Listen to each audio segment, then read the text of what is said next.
Sir നമസ്കാരം. നമസ്കാരം. Sir, വഖഫ് ബില്ലുമായി ബന്ധപ്പെട്ടിട്ട് വാദപ്രതിവാദങ്ങൾ ഇങ്ങനെ മുറുകിക്കൊണ്ടേയിരിക്കുകയാണ്. ഓരോരുത്തരും ഓരോ തരത്തിലുള്ള വാദങ്ങൾ ഉന്നയിച്ചുകൊണ്ടിരിക്കുന്നു. പക്ഷേ ഇന്നലെ സുപ്രീം കോടതിയിൽ നടന്ന ഈ വാദപ്രതിവാദങ്ങൾക്കിടയിൽ നമ്മുടെ മാധ്യമങ്ങളൊന്നും കൊടുക്കാതെ പോയ 5 പോയിന്റ്സ് ഉണ്ട്. അത് ആരും പറഞ്ഞിട്ടില്ല. ഇതുമായി ബന്ധപ്പെട്ട് സസൂക്ഷ്മം നമ്മൾ നോക്കി കാണേണ്ട ചില പോയിന്റ്സ് ആണത്.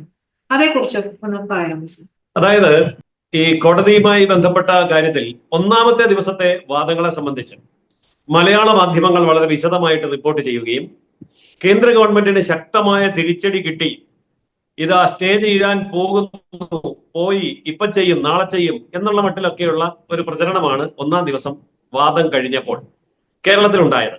എന്നാൽ രണ്ടാം ദിവസത്തെ വാദത്തിന് ശേഷം മലയാള മാധ്യമങ്ങൾ നിശബ്ദത പാലിച്ചിരിക്കുകയാണ്. രണ്ടാം ദിവസത്തെ വാദത്തിൽ എന്തൊക്കെ കാര്യങ്ങളാണ് സംഭവിച്ചത് എന്ന് ആർക്കും പറയാൻ താല്പര്യമില്ല. ആ കാര്യങ്ങൾ വളരെ സുപ്രധാനമായ കാര്യങ്ങളാണ്. കൃത്യമായും 5 മേഖലകളെ എടുത്തു പറഞ്ഞുകൊണ്ട് കോടതി കേന്ദ്ര ഗവൺമെന്റിനെ പ്രശംസിക്കുകയാണ് ചെയ്തത്.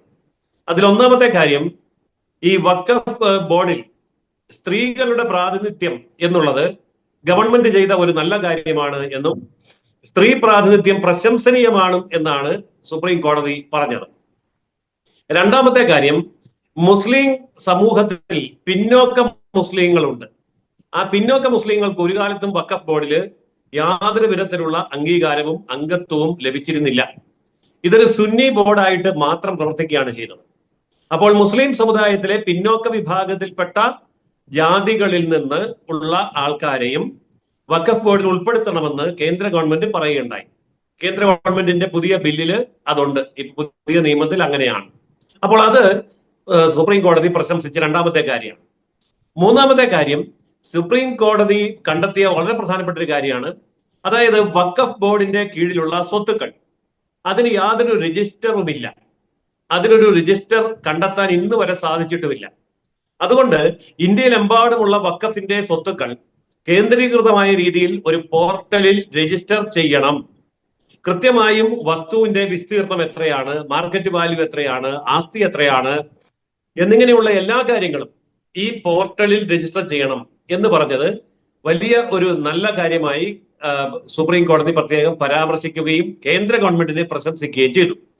നാലാമത്തെ കാര്യം, ഈ വഖഫ് ട്രിബ്യൂണൽ, അതായത് വഖഫിന്റെ കോടതി എന്ന് പറയുന്ന വഖഫ് ട്രിബ്യൂണലില് കാര്യങ്ങളുടെ തീർപ്പ് കൽപ്പിക്കുവാനും വിദഗ്ധമായി കാര്യങ്ങൾ നിർണയിക്കുവാനും പിഴവ് പറ്റാതിരിക്കുവാനും വേണ്ടി ഒരു വിദഗ്ധ സമിതിയെ ഉൾപ്പെടുത്തണം എന്ന് കേന്ദ്ര സർക്കാർ പറഞ്ഞു.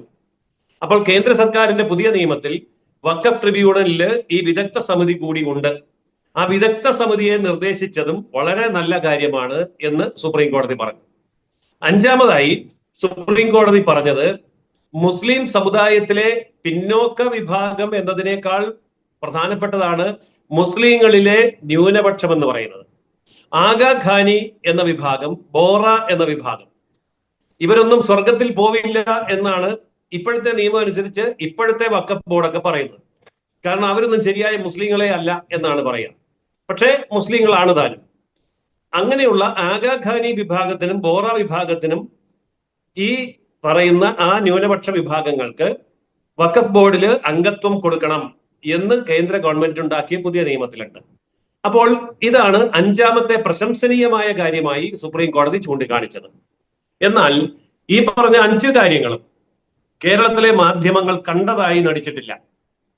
ഇതിൽ നിന്ന് ഒരു കാര്യം വളരെ വ്യക്തമാണ്, കേന്ദ്ര ഗവൺമെന്റിന്റെ മുഖത്തേറ്റ അടിയാണെന്നും ഇത് സ്റ്റേ ചെയ്യാൻ പോകുന്നുവെന്നും ഈ നിയമം നടപ്പാക്കാൻ കോടതി അനുവദിക്കില്ല എന്നും ഒക്കെയുള്ള ഒന്നാം ദിവസത്തെ പ്രചരണത്തിന് ശേഷം രണ്ടാം ദിവസത്തെ വാദത്തിലുണ്ടായ ഈ 5 പ്രശംസകൾ സുപ്രീം കോടതിയുടെ വിധി ഏത് ദിശയിലേക്കാണ് വരാൻ പോകുന്നത് എന്നുള്ളതിന്റെ വ്യക്തമായ സൂചനയാണ്.